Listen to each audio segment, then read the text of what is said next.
Do not attempt to adjust your dial. Ba-da-bum-bum-bum. It's your boy Big Vern. This is App Stupid, the fastest growing sports and entertainment show on these YouTube streets. You're welcome. Holla. In a busy morning here in the studio on a frozen Monday, it's your boy Big Vern. This is our college Monday show. We cover college basketball. We talked about Alabama. They beat up Texas A&M pretty convincingly on the road. Texas A&M just had problems making shots. That was bad. Smoking layups, nobody blocked out. And Alabama, like I said, congratulations to them. Not going to take away from their victory.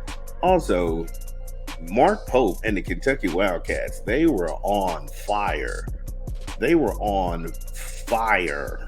There was nothing, and I mean nothing, that Mississippi State could do to them. That was just, when you're shooting in the 50% range from not only the field, but you're also shooting on the perimeter and the free throw line, you're going to win every game. And no questions asked.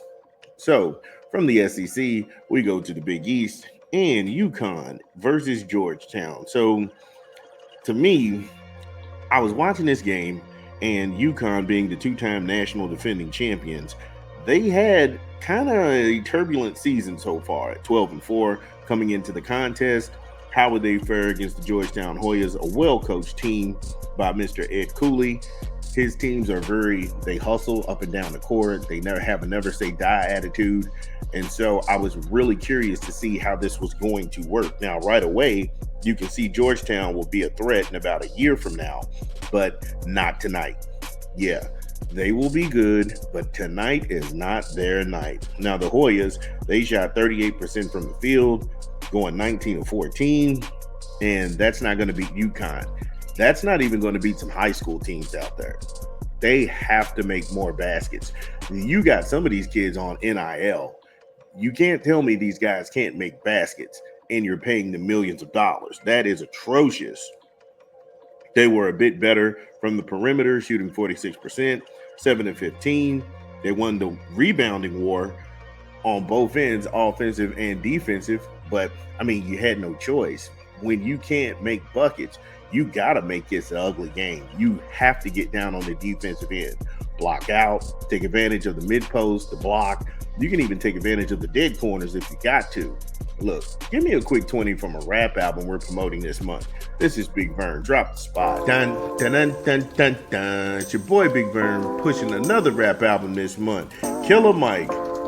Songs for Sinners and Saints. In stores now. Get it where you legally consume music, whether it be Apple Music, Google Play, or Spotify. My personal favorites on the album, Nobody Knows, with Anthony Hamilton, is a really good song. Humble Me, very deep, very good song. Higher Level, Lord Prepare Me, Had to Go Get It, and Still Talking That Shit. Killer Mike, Songs for Saints and Sinners, in stores now. A shout out to Killer Mike and the whole A-Town. Songs for Saints and Sinners, just a great album.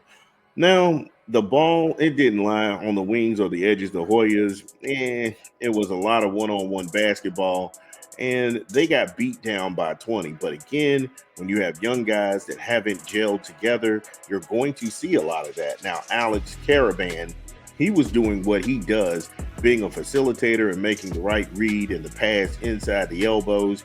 He went for 19 points and 6 rebounds. Solo Ball is another solid player who gave Coach Hurley good production, 15 points, 1 assist and 2 rebounds. Samson Johnson was the unsung hero of that game. Though he only had 9 points and 5 rebounds and 6 blocks, he was a pleasant surprise, like an old school center where you're in the middle and you've got to earn everything on the blocks and in the post. It was really something that I hadn't seen in years, but I really love it. And I just want to go ahead and get on my soapbox for a second. I don't care about 7-footers who can shoot threes. To me, that's garbage. If you can shoot a 3 and you're 7 foot, okay.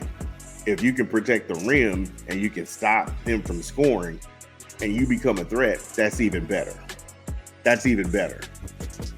If they're scared to penetrate and go to the hole because you're going to put it on the boards or you're going to block it into the stands, Every coach would just go and fall over themselves for that.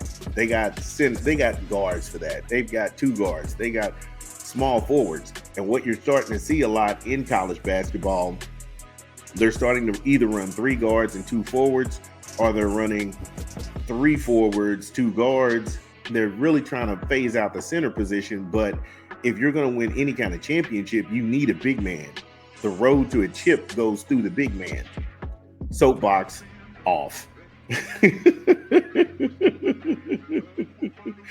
But one thing I saw that I didn't like from from UConn, the reigning and defending two-time national champions, was that they let Georgetown back in this game.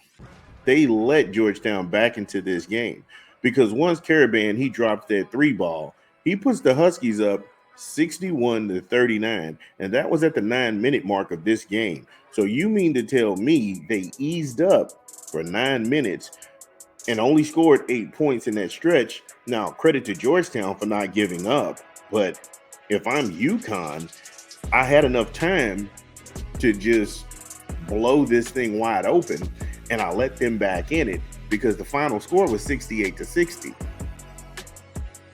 Yeah. So if I'm if I'm a Huskies fan, I don't know if this game gets you ready for March Madness. Looking ahead, the next 4 games for them, they have Creighton, Butler, and then they go on the road to face Xavier, and they finally come back home to face DePaul. I don't know how challenging any of that is. I'm not downing the conference. I'm not downing the teams. I'm just saying some of these teams are not powerhouses, and a lot of them aren't threats. If you are a UConn Huskies fan, get in the chat. This is Big Vern. We'll be back.